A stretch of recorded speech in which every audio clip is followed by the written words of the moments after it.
Cordial saludo, tutora y compañeros. Estamos realizando la tarea 2, evaluación de riesgo y control, presentado por Jimmy Amaya, Arly Vargas, Ingrid Maldonado, Marjorie Rojas y Gina Aranda del grupo 103.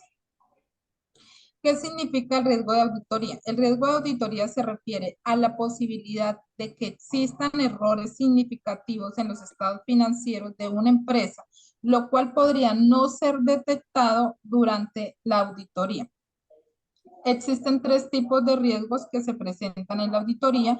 Uno es el riesgo inherente, otro el riesgo de control y el riesgo de detección. Los objetivos de los riesgos de la auditoría: uno, identificar los riesgos; dos, diseñar los procedimientos; tres, evaluar la efectividad, los controles que se van a realizar en el momento de aplicar la auditoría; y facilitar la comunicación. ¿Cómo podemos evitar estos riesgos que se presentan en la auditoría? Mediante la evaluación de riesgos, los controles internos, la capacitación y supervisión del talento humano, la segregación de funciones y el monitoreo continuo. Cordial saludo. Me correspondió hablar sobre el riesgo inherente.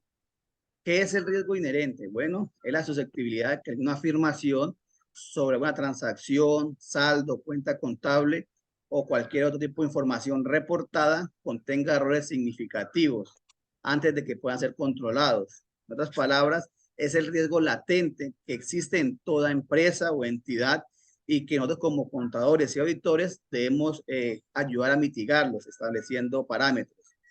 En la medida que como auditores conozcamos cuáles son los posibles riesgos inherentes de la empresa, tendremos una mayor facilidad para planear y auditar y así poder tomar decisiones que nos ayuden a mitigarlos. En el riesgo inherente, pues se pueden clasificar en dos tipos, básicamente. El primero es el riesgo de negocio. Este riesgo surge a partir de las operaciones, las políticas y los procedimientos de una entidad. Y el segundo es el riesgo de fraude. En este riesgo, pues, es basado en un acto intencional de engaño u omisión para poder obtener un beneficio indebido, o sea, hacer un fraude. La forma más efectiva de identificar los riesgos inherentes es hacer una identificación de riesgo en general y se puede hacer por medio de estas 6 áreas, evaluándolas, que son los factores externos, la naturaleza de la entidad, las políticas contables, los objetivos y estrategias, la revisión del desempeño financiero, el control interno. Entender a profundidad estas 6 áreas es muy útil y nos ayuda a identificar y responder ante los posibles escenarios de fraude o error en la información. Gracias. Buenas tardes, a mí me tocó los riesgos de control y cómo poder mitigarlos. Los riesgos de control hacen referencia a aquellas amenazas o fallas que se pueden encontrar en los procesos internos de una organización. Es muy importante abordar los riesgos de control, ya que nos ayuda a proteger los activos, la reputación y el valor de la empresa. Encontramos 3 pasos para mitigar los riesgos de control. Primero, identificamos los riesgos por los que afronta la organización. Segundo, diseñamos procedimientos o políticas efectivas para mitigar estos riesgos. Y tercero, un continuo monitoreo y supervisión para evaluar la efectividad de los controles realizados. Podemos encontrar 3 tipos de riesgos de control muy importantes. El riesgo operativo hace referencia a todos los procedimientos diarios de la organización que pueden incluir los errores, fraudes y problemas de seguridad. El segundo, los riesgos financieros. Estos hacen referencia a todos los riesgos en la gestión de los recursos financieros de la empresa, que pueden incluir la liquidez, la solventidad y la gestión del capital. Y por último, encontramos los riesgos de cumplimiento, que estos hacen referencia al incumplimiento de leyes y regulaciones que nos pueden afectar con sanciones regulatorias y pérdidas de licencia. Encontramos 3 ejemplos. Primero, el acceso no autorizado al sistema, ya que nos pueden robar información confidencial. Segundo, prácticas de contabilidad dudosa, ya que si no tenemos una contabilidad transparente, puede generar desconfianza de los inversores. Y tercero, las fallas de seguridad cibernética, ya que nos pueden robar datos sensibles y dañar la reputación de la empresa.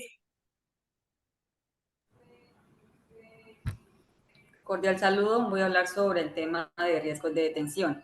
El riesgo de detención es un componente clave en los riesgos. Se define como la probabilidad de una revisión no logre identificar una deficiencia o error en los registros financieros o en los procesos contables. El riesgo de detención es uno de los 3 elementos que componen el riesgo de autoría, siendo los otros 2 inherente y el riesgo de control.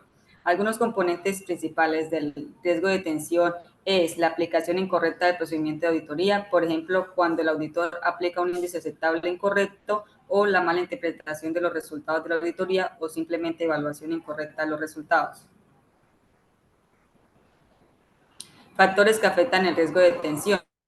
Si bien el riesgo de detención no se puede eliminar por completo, el auditor puede manipularlo modificando varios factores, algunos de los cuales son la composición del equipo del encargo, la rigurosidad de los procedimientos de auditoría, los tipos de procedimiento de auditoría y el control de calidad.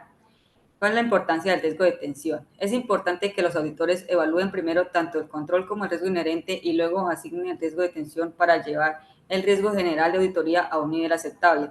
Sin embargo, es poco probable que un auditor pueda eliminar por completo el riesgo de detención, simplemente porque la mayoría de los auditores nunca podrán examinar todas las transacciones que componen un estado financiero. Gracias. Buenas noches. Para finalizar, tenemos el sistema de contabilidad y control interno. Como su principal objetivo, se tiene la veracidad de información financiera y cumplimiento de las leyes y regulaciones. Algunos componentes del sistema de contabilidad son la estructura organizacional, la documentación financiera y medidas de seguridad, donde se tiene, en la estructura organizacional se tiene la responsabilidad de jerarquía para garantizar la efectividad del control, los documentos financieros que es llevar un registro contable adecuado, conciliaciones bancarias y reportes de gestión, y sus medidas de seguridad, que son los procedimientos para evitar cualquier tipo de fraudes. Los procesos y procedimientos, pues es la contabilidad general, los presupuestos y control, la auditoría interna que se tiene, donde tenemos pues los informes financieros, donde se hacen los presupuestos, donde se verifica la imparcialidad y la objetividad de los procesos. La evaluación y el monitoreo del sistema, que es identificar las debilidades, implementar las mejoras y la supervisión continua. Y por último, se tiene la importancia del sistema, que es la transparencia financiera, la prevención de fraudes y gestión eficaz. Muchas gracias.